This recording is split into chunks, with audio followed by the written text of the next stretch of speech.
शब कदर के शान नज़ूल के बारे में आता है तफसीर कुर्तुबी जिल्द नंबर 20 के सफ़ा नंबर 122 पे ये बात मौजूद है।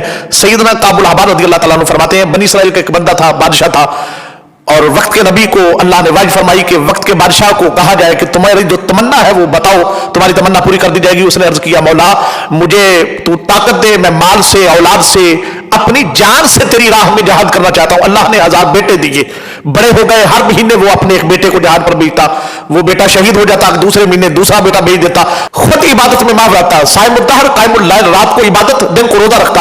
1000 महीने हो गए, 1000 बेटे भी शहीद हो गए, फिर 1000 महीने बाद खुद भी जिहाद में जंगी लिबास पहन के निकला, खुद शहीद हो गया।